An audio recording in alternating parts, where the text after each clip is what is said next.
Chapter 22. The NAYRIZ Upheaval. In the early days of the siege of the fort of Tabasi, Vahid was engaged in spreading the teachings of the cause in Burjird, as well as in the province of Kurdistan. He had resolved to win the majority of the inhabitants of those regions to the faith of the Bab, and had intended to proceed from thence to Fars and there continue his labours.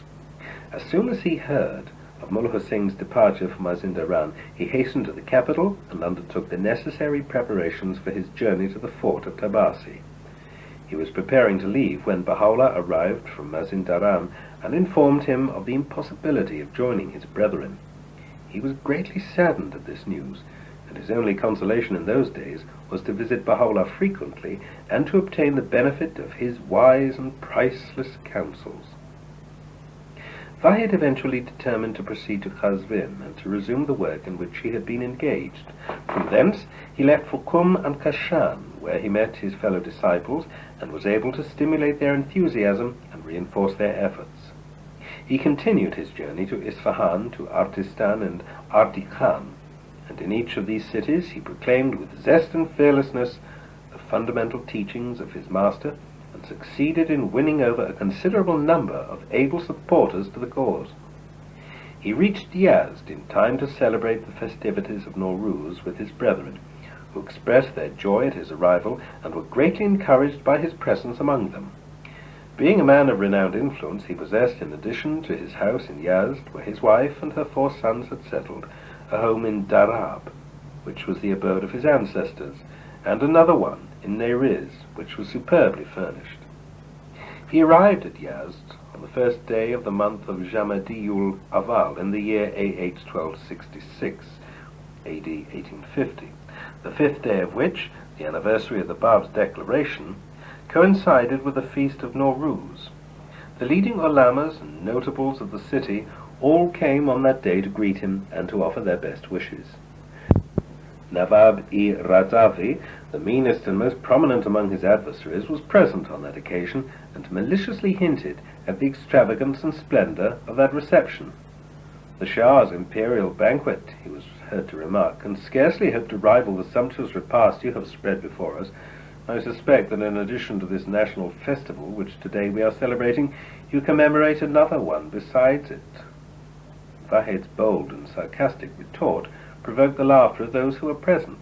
All applauded in view of the avarice and wickedness of the Nawab, the appropriateness of his remark. The Nawab, who had never encountered the ridicule of so large and distinguished a company, was stung by that answer. The smouldering fire which he nourished in his mind against his opponent now blazed forth with added intensity and impelled him to satisfy his thirst for revenge. Vahid seized the occasion to proclaim, fearlessly and without reserve, in that gathering the basic principles of his faith, and to demonstrate their validity. The majority of those who heard him were but partially acquainted with the distinguishing features of the cause and were ignorant of its full import. Certain ones among them were irresistibly attracted and readily embraced it. The rest, unable to challenge its claims publicly, denounced it in their heart and swore to extirpate it by every means in their power.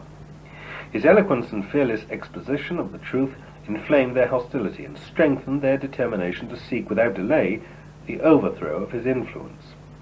That very day witnessed the combination of their forces against him, and marked the beginning of an episode that was destined to bring in its wake so much suffering and distress. To destroy the life of Vahid became the paramount object of their activity. They spread the news that, on the day of Nowruz, in the midst of the assembled dignitaries of the city, both civil and ecclesiastical, Syed Yahya-i Darabi had had the temerity to unveil the challenging features of the faith of the Bab, and had adduced for the purpose of his argument proofs and evidences gleaned both from the Koran and from the traditions of Islam. Though his listeners, they urged, ranked among the most illustrious of the mujtahids of the city, no one could be found in that assemblage to venture a protest against his vehement assertions of the claims of his creed. The silence kept by those who heard him has been responsible for the wave of enthusiasm which has swept over the city in his favor, and has brought no less than half of its inhabitants to his feet, while the remainder are being fast attracted. This report spread like wildfire throughout Yazd and the surrounding district. It kindled, on the one hand, the flame of bitter hatred, and, on the other, was instrumental in adding considerable numbers to those who had already identified themselves with that faith. From Ardikan and Manshad, as well as from the more distant towns and villages, crowds of people, eager to hear of the new message, flocked to the house of Vahid. "What are we to do?" they asked him. "In what manner do you advise us to show forth the sincerity of our faith and the intensity of our devotion?"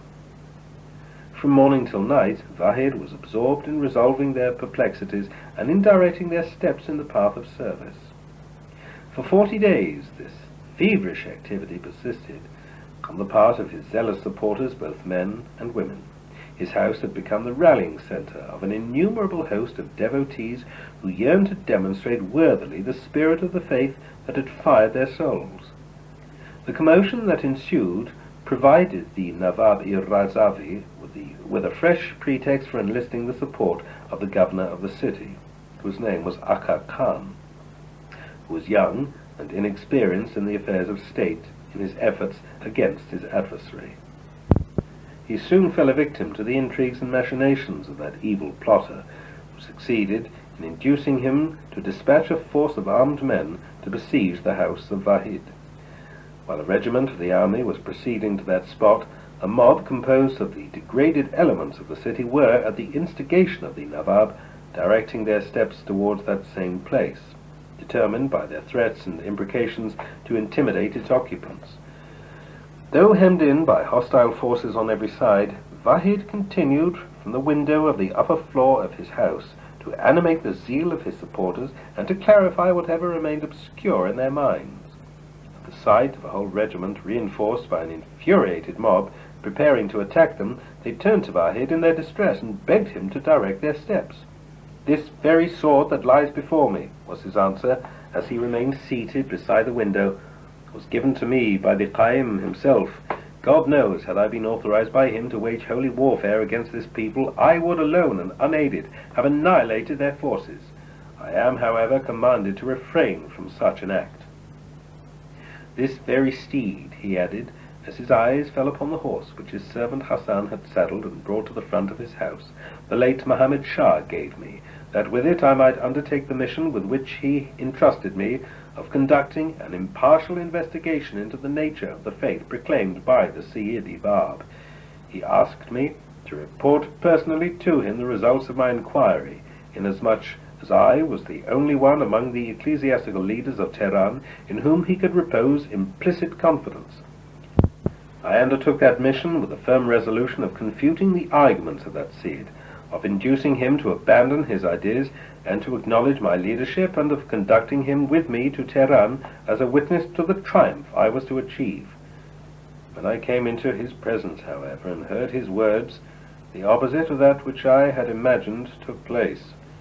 In the course of my first audience with him, I was utterly abashed and confounded. By the end of the second, I felt as helpless and ignorant as a child. The third found me as lowly as the dust beneath his feet.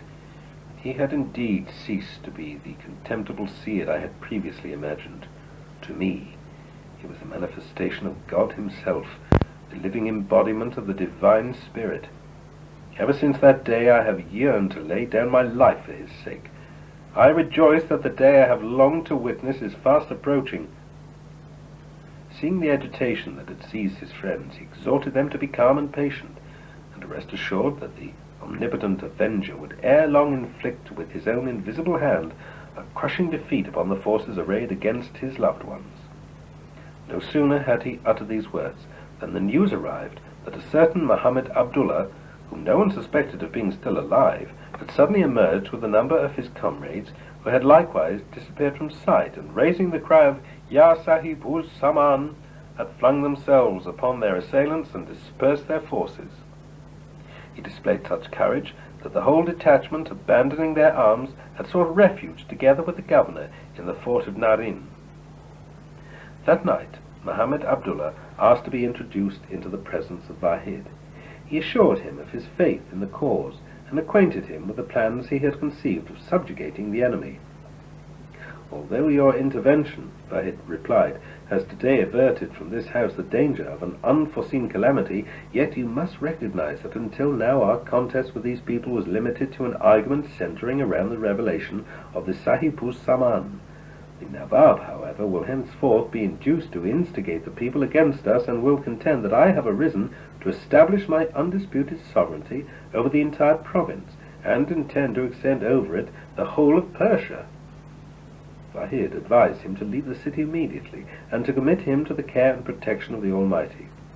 Not until our appointed time arrives, he assured him, will the enemy be able to inflict upon us the slightest injury. Muhammad Abdullah, however, preferred to ignore the advice of Vahid. It would be cowardly of me, he was heard to remark as he retired, to abandon my friends to the mercy of an irate and murderous adversary. What then would be the difference between me and those who forsook the Sayyidush Shuhada on the day of Ashura, and left him with his companions on the field of Karbala? A merciful God will, I trust, be indulgent towards me, and will forgive my action.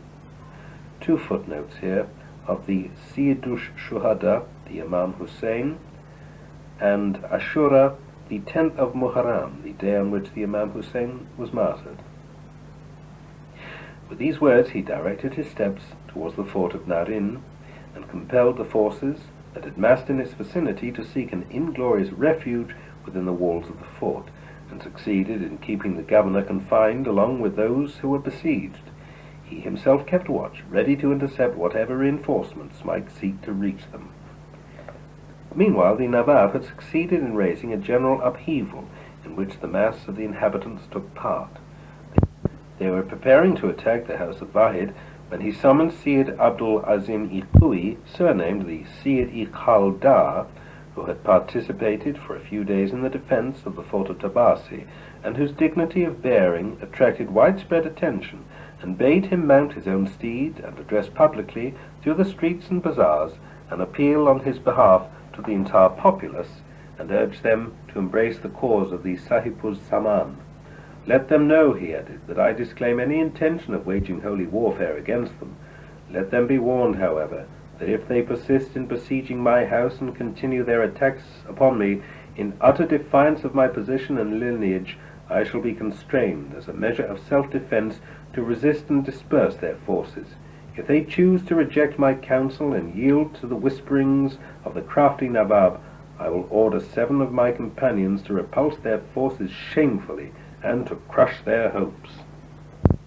The Syed-i Khaldar leaped upon the steed, and, escorted by 4 of his chosen brethren, rode out through the market, and pealed out in accents of compelling majesty the warning he had been commissioned to proclaim.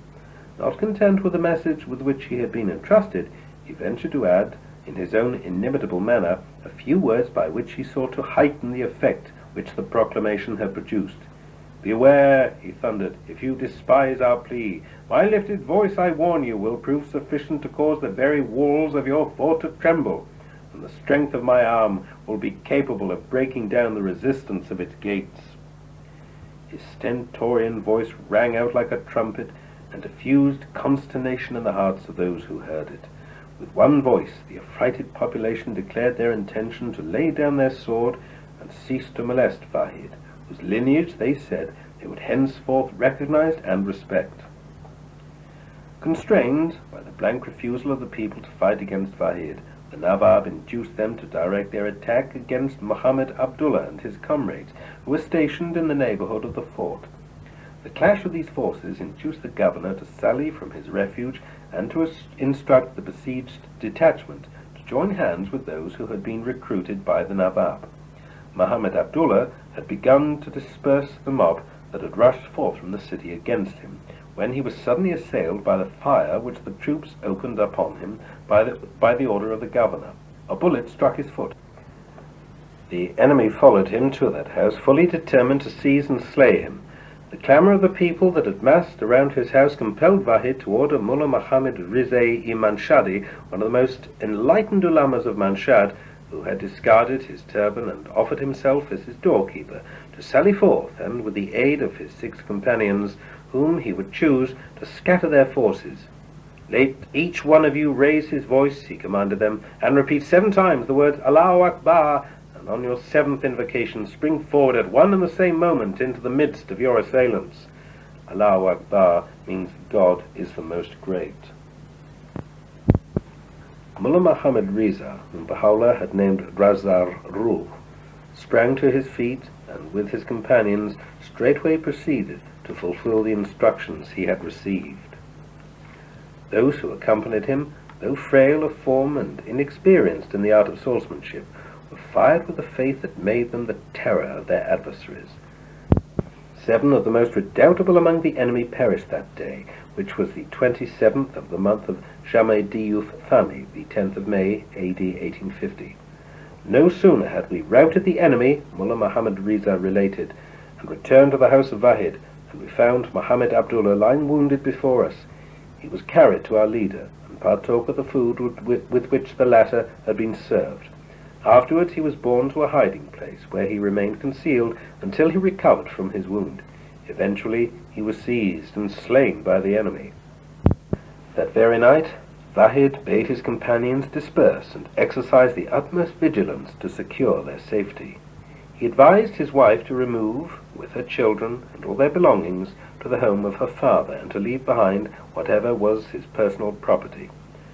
This palatial residence, he informed her, I have built with the sole intention that it should be eventually demolished in the path of the cause, and the stately furnishings with which I have adorned it have been purchased in the hope that one day I shall be able to sacrifice them for the sake of my beloved. Then will friend and foe alike realize that he who owned this house was endowed with so great and priceless a heritage, that an earthly mansion, however sumptuously adorned and magnificently equipped, had no worth in his eyes, that it had sunk in his estimation to the state of a heap of bones to which only the dogs of the earth could feel attracted. Would that such compelling evidence of the spirit of renunciation were able to open the eyes of this perverse people, and to stir in them the desire to follow in the steps of him who had showed that path. In the mid-watches of that same night, Wahid arose, and collecting the writings of the Bab that were in his possession, as well as the copies of all the treatises that he himself had composed, entrusted them to his servant Hassan, and ordered him to convey them to a place outside the gate of the city where the road branches off to NAYRIZ. He bade him await his arrival, and warned him that were he to disregard his instructions, he would never again be able to meet him. No sooner had Hassan mounted his horse and prepared to leave, than the cries of the sentinels who kept watch at the entrance of the fort reached his ears. Fearing lest they should capture him and seize the precious manuscripts in his possession, he decided to follow a different route from the one which his master had instructed him to take. As he was passing behind the fort, the sentinels recognized him, shot his horse, and captured him. Meanwhile, Wahid was preparing to depart from Yazd, leaving his 2 sons, Syed Ismail and Syed Ali Muhammad, in the care of their mother. He left accompanied by his 2 other sons, Syed Ahmad and Syed Mihdi, together with 2 of his companions, who were both residents of Yazd, and had asked permission to accompany him on his journey. The first, who was named Ghulam Riza, was a man of exceptional courage, while the latter, Ghulam Rizai-i Kushik, had distinguished himself in the art of marksmanship. He chose the same route that he had advised his servant to take, and arriving safely at that spot, was surprised to find that Hassan was missing. Wahid knew immediately that he had disregarded his directions and had been captured by the enemy. He deplored his fate, and was reminded of the action of Muhammad Abdullah, who had similarly acted against his will and had in consequence suffered injury. They were subsequently informed that on the morning of that same day Hassan was blown from the mouth of a cannon, and that a certain Mirza Hassan, who had been the imam of one of the quarters of Yazd, and who was a man of renowned piety, had an hour later also been captured and subjected to the same fate as his comrade.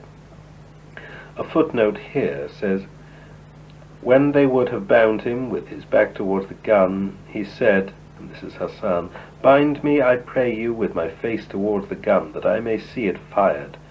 The gunners and those who stood looking on were all astonished at his composure and cheerfulness, and indeed one who can be cheerful in such a plight must needs have great faith and fortitude. From the Tariq-i Jadid, page 117.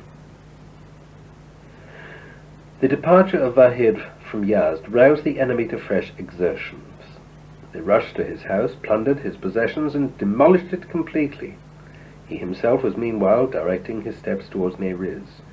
Though unaccustomed to walking, he covered that night 7 farsangs on foot, while his sons were carried part of the way by his 2 companions.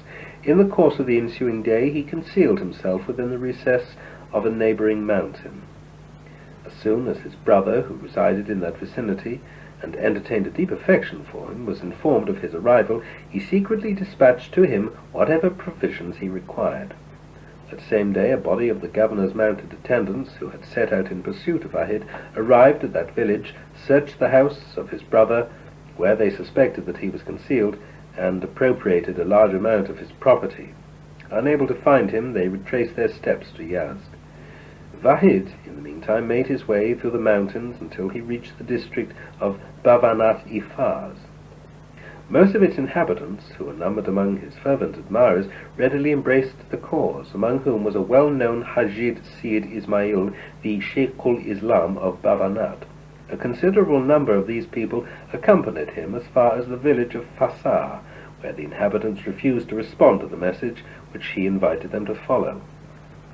All along his route, wherever he tarried, Vahid's first thought, as soon as he dismounted, was to seek the neighbouring masjid, wherein he would summon the people to hear him announce the tidings of the new day. Utterly oblivious of the fatigues of his journey, he would promptly ascend the pulpit and fearlessly proclaim to his congregation the character of the faith he had risen to champion. He would spend only 1 night in that place if he had succeeded in winning to the cause souls upon whom he would rely to propagate it after his departure. Otherwise, he would straightway resume his march and refuse further to associate with them. Through whichever village I pass, he often remarked, and fail to inhale from its inhabitants the fragrance of belief, its food and its drink are both distasteful to me. Arriving at the village of Runiz, in the district of Fasar, Vahid decided to tarry for a few days.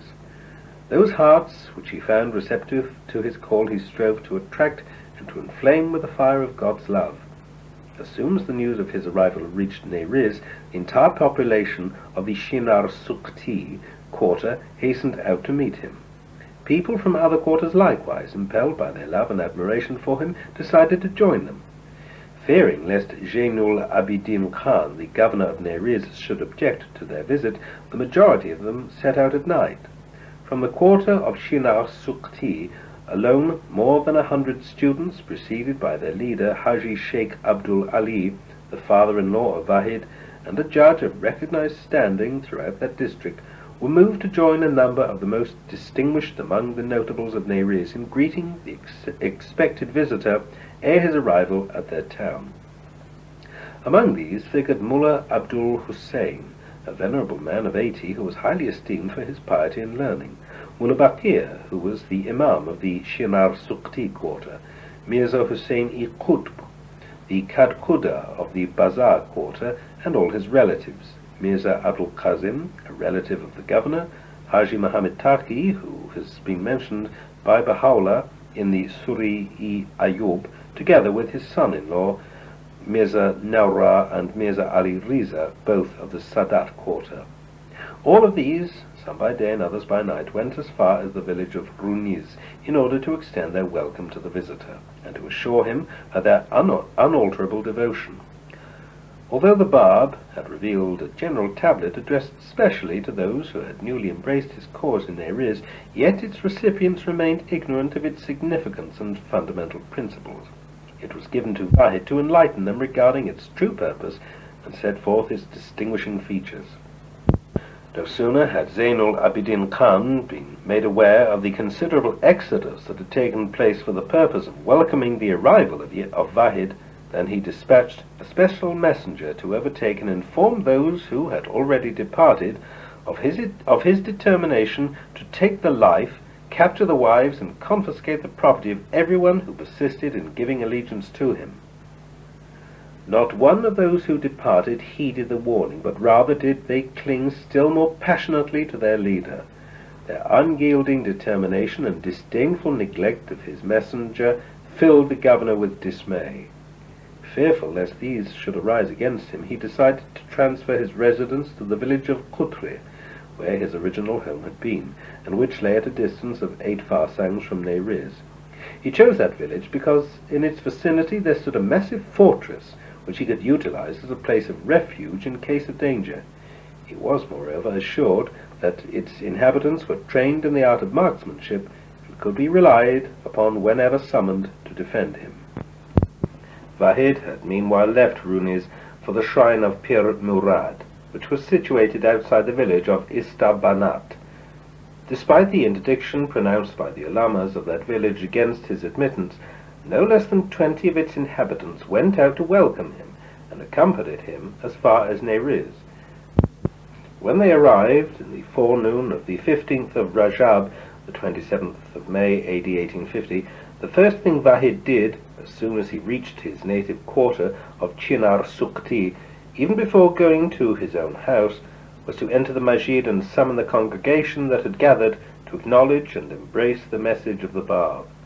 Impatient to face the multitude that awaited him, still wearing the dust-laden garments, he ascended the pulpit and spoke with such convincing eloquence that the whole audience was electrified by his appeal.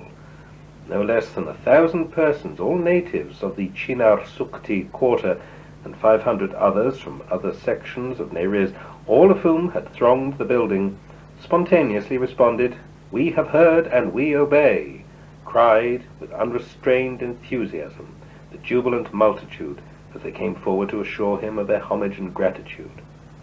The spell which that impassioned address threw over the hearts of those who heard it was such as NAYRIZ had never before experienced.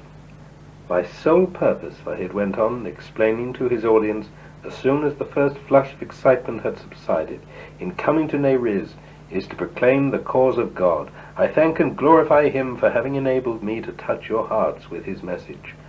No need for me to tarry any longer in your midst, for if I prolong my stay, I fear that the governor will ill-treat you because of me.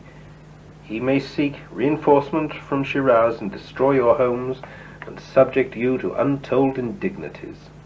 We are ready and resigned to the will of God, answered with one voice the congregation. God grant us his grace to withstand the calamities that may yet befall us. We cannot, however, reconcile ourselves to so abrupt and hasty a separation from you. No sooner had these words escaped their lips than men and women joined hands in conducting Vahid triumphantly to his home. Wild with excitement and exultant with joy, they pressed round him and with cheers and acclamations escorted him to the very entrance of his house. The few days Vahid consented to tarry in NAYRIZ were spent mostly in the masjid, where he continued with his customary eloquence and without the least reservation to propound the fundamental teachings which he had received from his master. Every day witnessed an increase in the number of his audience, and from every side evidences of his marvelous influence became more and more manifest.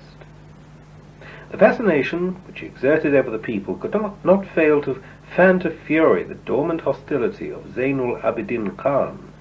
He was roused to new exertions and gave orders that an army be raised for the avowed purpose of eradicating a cause which he felt was fast undermining his own position.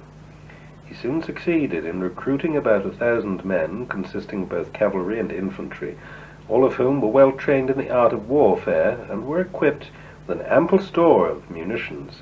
His plan was, by a sudden onset, to make him a prisoner. Vahid, as soon as he was informed of the designs of the governor, ordered those 20 companions who had left Istabanat to welcome him, and who had accompanied him as far as NAYRIZ, to occupy the fort of Qajir, which was situated in the vicinity of the Chinar Sukti quarter. He appointed Sheikh Hadi, son of Sheikh Muhsin, as the leader of the band, and urged his followers who resided in that quarter to fortify the gates, the turrets, and the walls of that stronghold.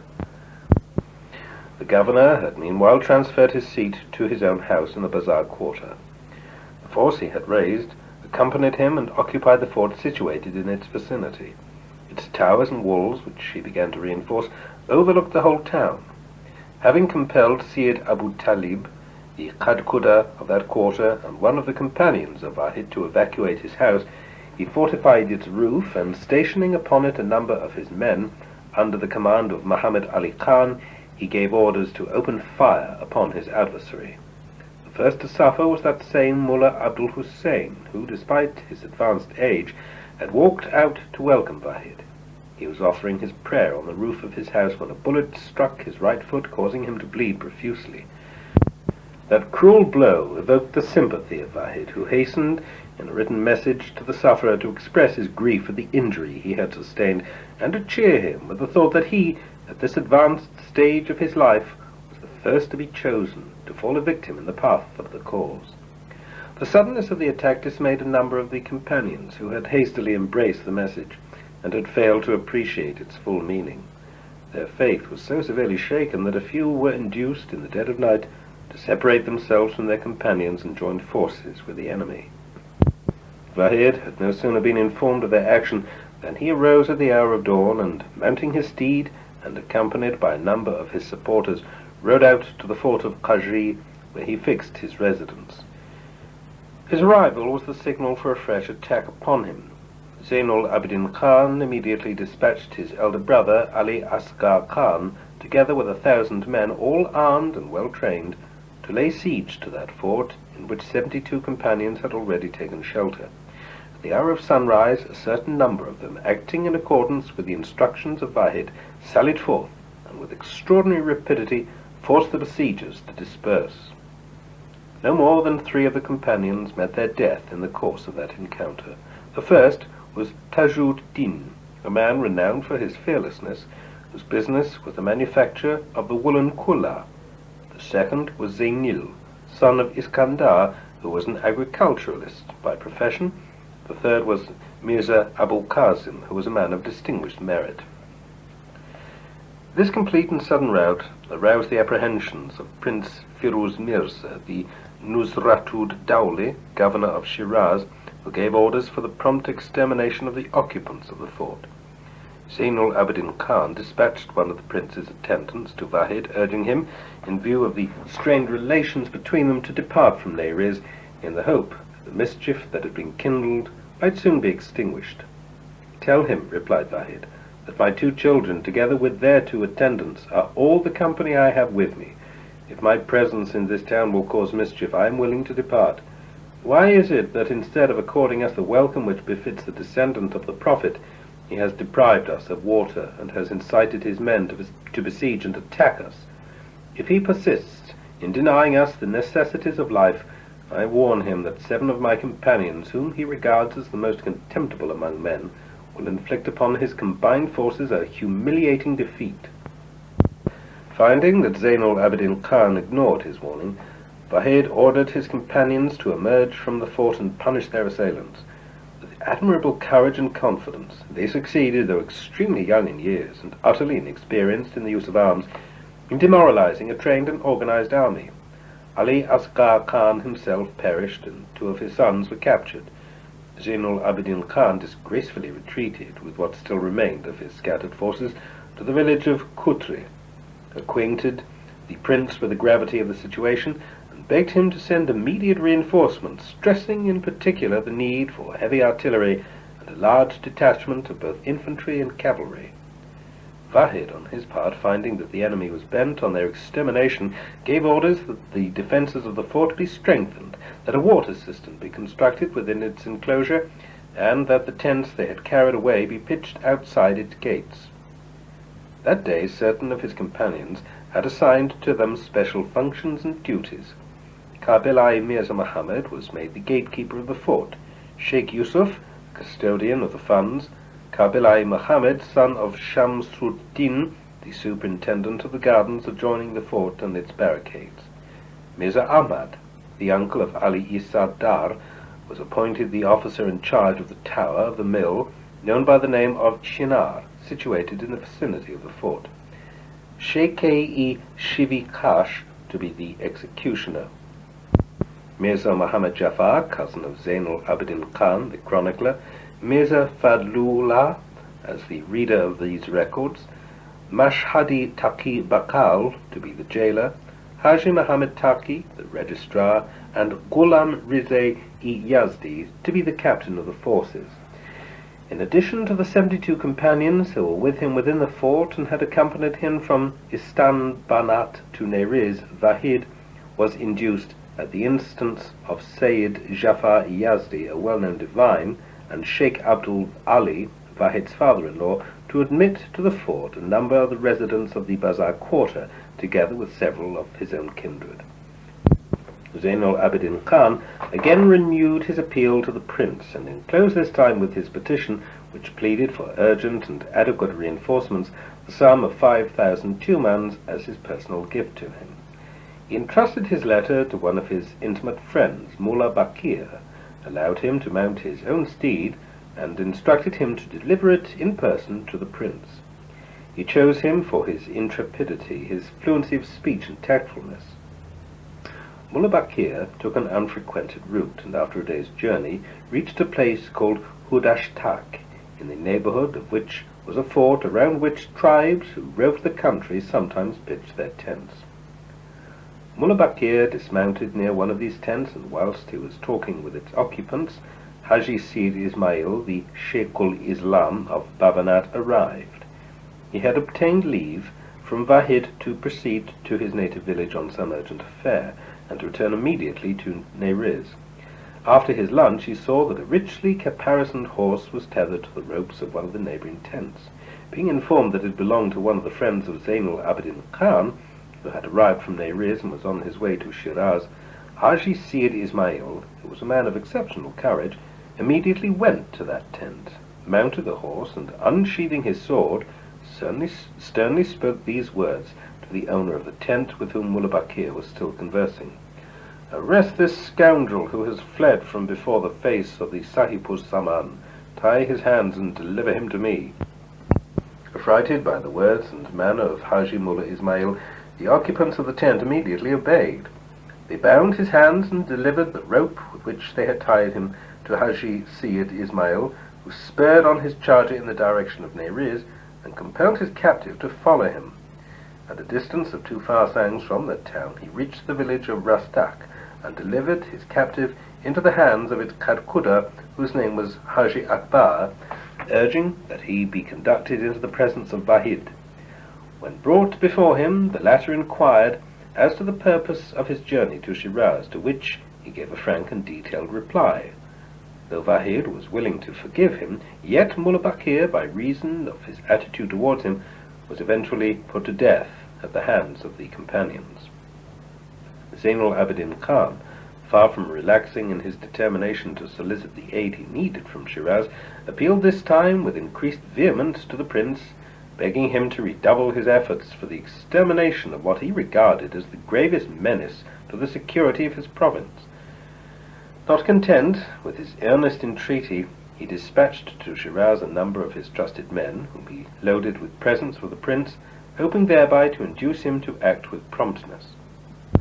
In a further effort to ensure the success of his endeavours, he addressed several appeals to the leading ulamas and seers of Shiraz, wherein he glaringly misrepresented the aims of Wahid, expatiated upon his subversive activities, and urged them to intercede with the prince and entreat him to expedite the dispatch of reinforcements.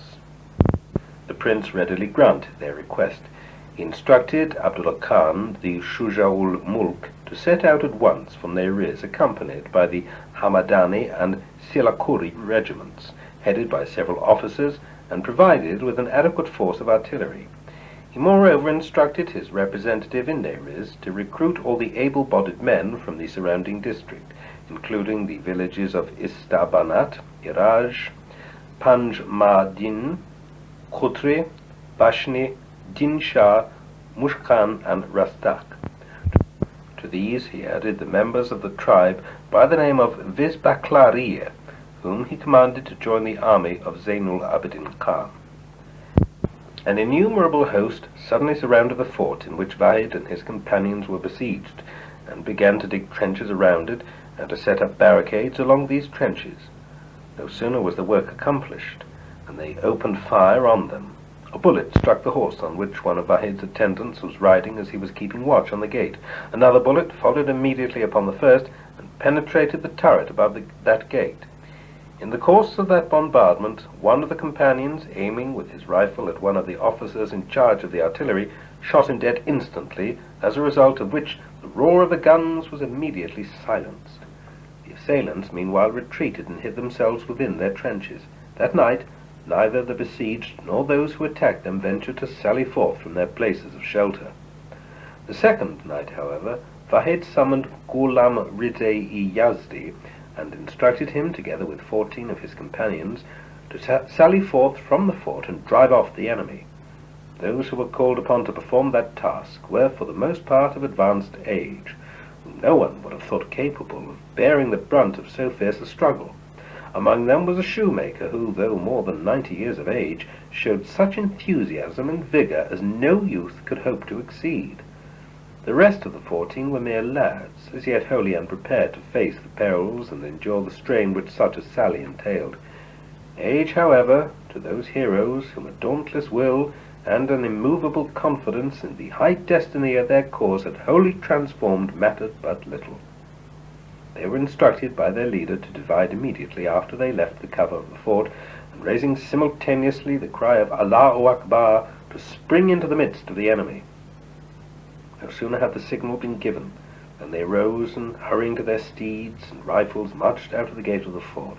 Undaunted by the fire which spouted from the mouths of the cannons and by the bullets which rained upon their heads, they plunged headlong into the midst of their adversaries. This sudden encounter lasted for no less than 8 hours, during which that fearless band was able to demonstrate such skill and bravery as amazed the veterans in the ranks of the enemy. From the town of NAYRIZ, as well as from its surrounding fortifications, reinforcements rushed to the aid of the small company that had withstood so valiantly the combined forces of a whole army. As the scope of the struggle extended, the voices of the women of NAYRIZ, who had rushed to the roofs of their houses to acclaim the heroism which was being so strikingly displayed, were raised from every side. Their exulting cheers swelled the roar of the guns, which acquired added intensity by the shout of Allahu Akbar, which the companions, in a frenzy of excitement, raised amidst that tumult. The uproar caused by their womenfolk, their amazing audacity and self-confidence, utterly demoralized their opponents and paralyzed their efforts. The camp of the enemy was desolate and forsaken, and offered a sad spectacle as the victors retraced their steps to the fort. They carried with them, in addition to those who were grievously wounded, no less than 60 dead, among whom were the following: 1. Ghulam Rizai-i-Yazdi, not to be confounded with the captain of the forces who bore that same name. 2. Brother of Ghulam Rizai-i-Yazdi. 3. Ali, son of Khairullah. 4. Qaji Hussein-i Qanad, son of Qaji Gani. 5. Asghar, son of Mullah Mehdi. 6. Kabilai Abdul Karim. 7. Hussein, son of Mashhadi Muhammad. 8. Zainul Abidin, son of Mashhadi Baqir-i Sabah. 9. Mullah Jafar-i Muzahib. 10. Abdullah, son of Mullah Musa. 11. Muhammad, son of Mashhadi Rajabi Haddad. 12. Kabilai Hassan, son of Kabilai Shamsuddin-i Maliki Duz. 13. Kabilai Mirza Muhammad Izari. 14. Kabilai Baqir-i Kafsh Duz. 15. Mirza Ahmad, son of Mirza Hussein-i Kashsaz. 16. Mullah Hassan, son of Mullah Abdullah. 17. Mashhadi Haji Muhammad. 18. Abu Talib, son of Mir Ahmad-i Nukhud Biriz. 19. Akbar, son of Muhammad-i Ashur. 20. Taqi-i Yazdi. 21. Mullah Ali, son of Mullah Jafar. 22. Kabilai Mirza Hussein. 23. Hussein Khan, son of Sharif. 24. Kabilai Qurban. 25. Qaji Qazim, son of Qaji Ali. 26. Akka, son of Haji Ali. 27. Mirza Nawra, son of Mirza Muina. So complete a failure convinced Zainul Abidin Khan and his staff of the futility of their efforts to compel, in an open contest, the submission of their adversaries. As was the case with the army of Prince Mehdi Quli Mirza, who had miserably failed to subdue his opponents fairly in the field, treachery and fraud proved eventually the sole weapon with which a cowardly people could conquer an invincible enemy. By the devices to which Zainul Abidin Khan and his staff eventually resorted, they betrayed their powerlessness, despite the vast resources at their disposal and the moral support which the governor of Fars and the inhabitants of the whole province had extended to them, to vanquish what to outward appearance seemed but a handful of untrained and contemptible people. In their hearts they were convinced that behind the walls of that fort were clustered a band of volunteers which no force at their command could face and defeat. By raising the cry of peace, they sought, through such base cunning, to beguile those pure and noble hearts. For a few days they suspended all manner of hostility, after which they addressed a solemn and written appeal to the besieged, which in substance ran as follows: Hitherto, as we were ignorant of the true character of your faith, we have allowed the mischief-makers to induce us to believe that every one of you has violated the sacred precepts of Islam. Therefore did we arise against you and have endeavored to extirpate your faith. During the last few days we have been made aware of the fact that your activities are untinged by any political motive, that none of you cherish any inclination to subvert the foundations of the state. We also have been convinced of the fact that your teachings do not involve any grave departure from the fundamental teachings of Islam. All that you seem to uphold is the claim that a man has appeared whose words are inspired and whose testimony is certain, and whom all the followers of Islam must recognize and support. We can in no wise be convinced of the validity of this claim unless you consent to repose the utmost confidence in our sincerity and accept our request to allow certain of your representatives to emerge from the fort and meet us in this camp, where we can, within the space of a few days, ascertain the character of your belief. If you prove yourselves able to demonstrate the true claims of your faith, we too will readily embrace it, for we are not the enemies of truth, and none of us wish to deny it. Your leader we have always recognized as one of the ablest champions of Islam, and we regard him as our example and guide. This Koran, to which we affix our seals, is the witness to the integrity of our purpose. Let that holy book decide whether the claim you advance is true or false. The malediction of God and his prophet rest upon us if we should attempt to deceive you. Your acceptance of our invitation will save a whole army from destruction, whilst your refusal will leave them in suspense and doubt. We pledge our word that as soon as we are convinced of the truth of your message, we shall strive to display the same zeal and devotion you already have so strikingly manifested. Your friends will be our friends, and your enemies our enemies.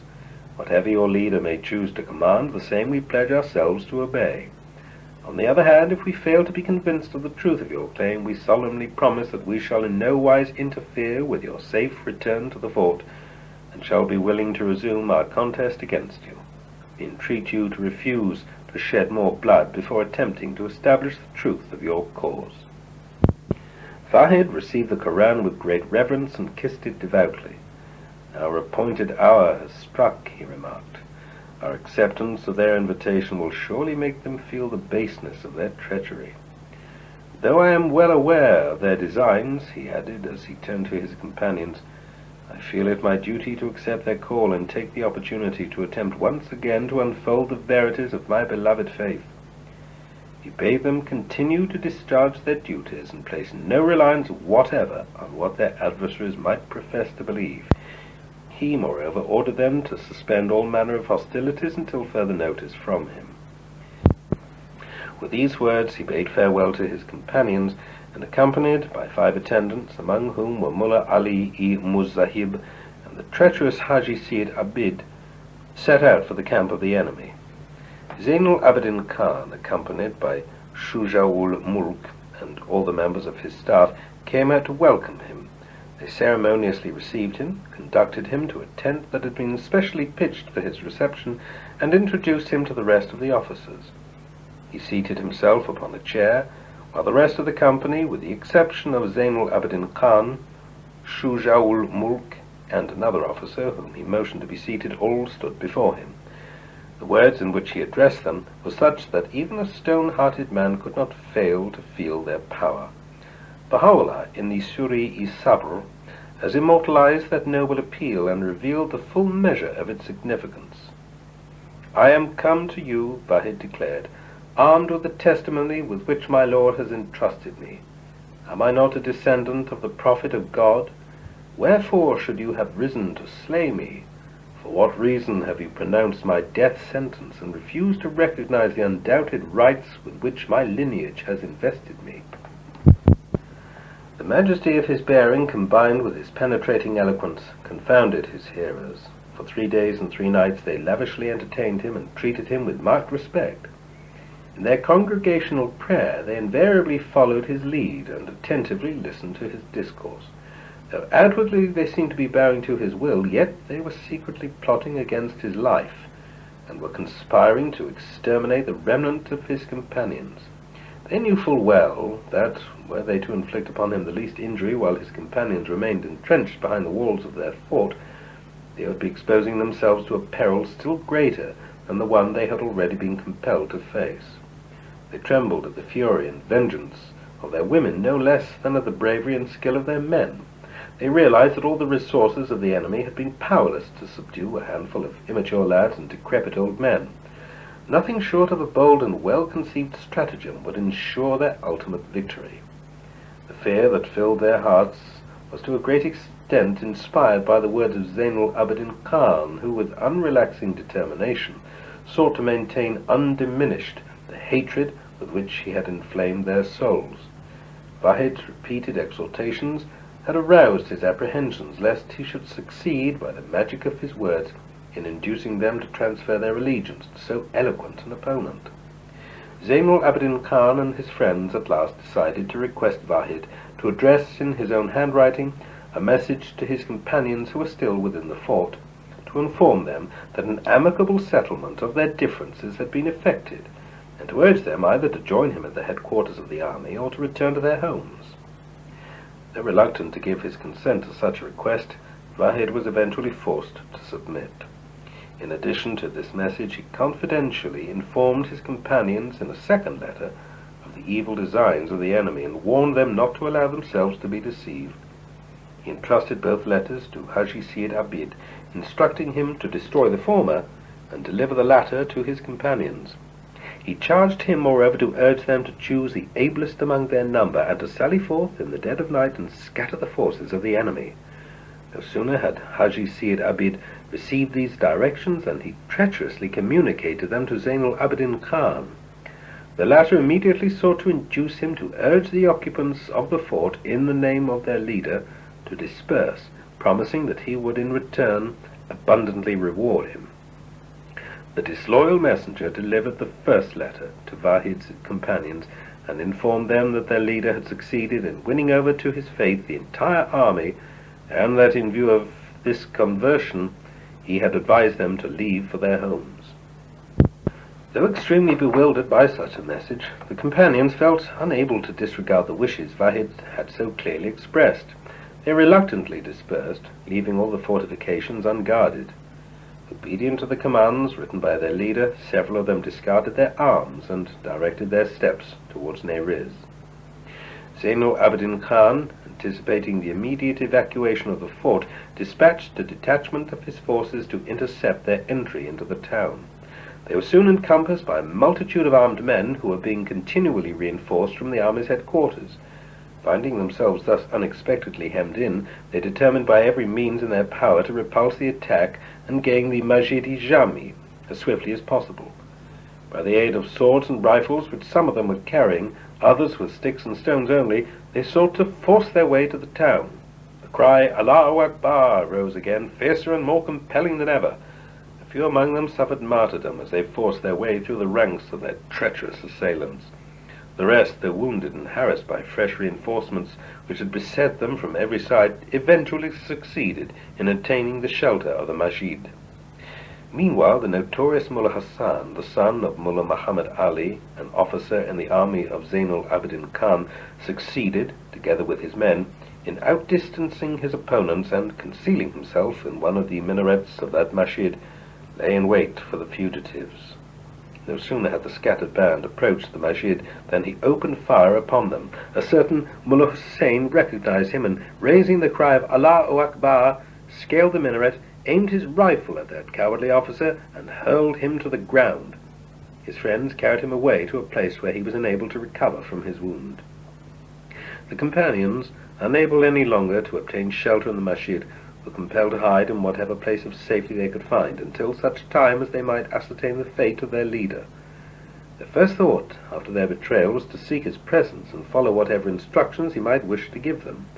They were, however, unable to discover what had befallen him, and trembled at the thought that he might have been put to death. Meanwhile, Zainul Abidin Khan and his staff, emboldened by the dispersal of the companions, were strenuously exerting themselves to discover means whereby they could evade the obligations of their solemn oath and proceed unhindered to slay their chief opponent.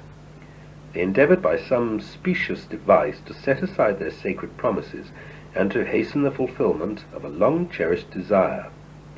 In the midst of their deliberations, Abbas Quli Khan, a man notorious for his ruthlessness and cruelty, assured his comrades that if the thought of having taken the oath perplexed them, he himself had in no wise participated in that declaration, and was ready to execute what they felt unable to perform.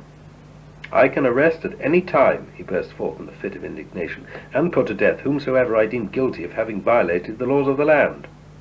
He immediately afterwards called upon those whose kinsmen had perished to execute the sentence of death pronounced against Vahid.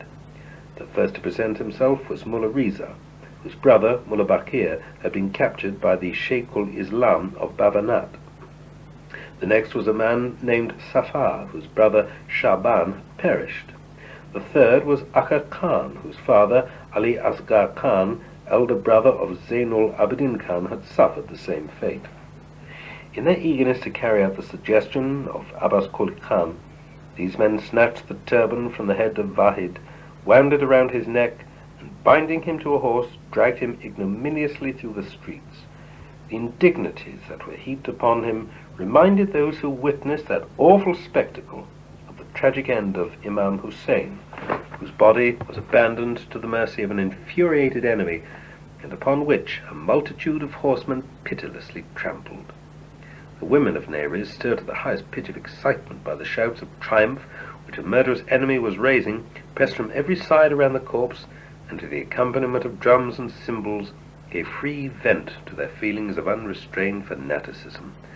They danced merrily around it, scornful of the words which Vahid in the midst of his agony had spoken, words which the Imam Hussein in a former age and in similar circumstances had uttered. "Thou knowest, O my beloved, that I have abandoned the world for thy sake, and have placed my trust in thee alone. I am impatient to hasten to thee, for the beauty of thy countenance has been unveiled to my eyes. Thou dost witness the evil designs which my wicked persecutor has cherished against me. Nay, never will I submit to his wishes or pledge my allegiance to him." Thus was brought to an end a noble and heroic life. Such an eventful and brilliant career, distinguished by such vast learning, such dauntless courage, and so rare a spirit of self-sacrifice, surely required for crown a death as glorious as that which completed his martyrdom. The extinction of that life was the signal for a fierce onslaught on the lives and property of those who had identified themselves with his faith. No less than 5,000 men were commissioned for that villainous task. The men were seized, chained, ill-treated, and eventually slaughtered. The women and children were captured and subjected to brutalities which no pen dare describe. Their property was confiscated and their houses were destroyed. The fort of Kaji was burned to the ground. The majority of the men were first conducted in chains to Shiraz, and there, for the most part, suffered a cruel death. Those whom Zainul Abidin Khan, for purposes of personal benefit, had plunged into dark and subterranean dungeons were, as soon as his object had been achieved, delivered into the hands of his myrmidons, who perpetrated upon them acts of unspeakable cruelty. They were paraded at first through the streets of NAYRIZ, after which they were subjected to atrocious treatment in the hope of extracting from them whatever material advantage their persecutors had hitherto been unable to obtain. These having satisfied their greed, each victim was made to suffer an agonizing death. Every instrument of torture their executioners could devise was utilized to quench their thirst for revenge. They were branded, their nails were pulled out, their bodies were lashed, an incision was made in the nose through which a string was driven, nails were hammered into their hands and feet, and in that piteous state each one of them was dragged through the streets, an object of contempt and derision to all the people. Among them was a certain Syed Jafar-i Yazdi, who in former days had exercised immense influence and had been greatly honoured by the people. So great was the respect they owed him that Zainul Abidin Khan gave him precedence over himself and treated him with extreme deference and courtesy. He gave orders that the turban of that same man be befouled and flung into the fire. Shorn of the emblem of his lineage, he was exposed to the eyes of the public, who marched before him and overwhelmed him with abuse and ridicule. Another victim of their tyranny was Haji Muhammad Taqi, who had enjoyed in past days such a reputation for honesty and justice that his opinion was invariably regarded by the judges of the court as the determining word in their judgment. So great and esteemed a man was, in the depth of winter, stripped of his clothes, thrown into a pond, and lashed severely. Syed Jafar and Sheikh Abdul Ali, who was Wahid's father-in-law and the leading divine of NAYRIZ, as well as a judge of great reputation, together with Syed Hussein, one of the notables of the town, were doomed to suffer the same fate. While they were exposed to the cold, the scum of the people was hired to reap upon their shivering bodies abominable cruelties. Many a poor man who hastened to obtain the reward promised for this vile deed revolted when informed of the nature of the task he was called upon to perform, and rejecting the money turned away with loathing and contempt. The day of Wahid's martyrdom was the 18th of the month of Shaban in the year AH 1266, 29th of June, AD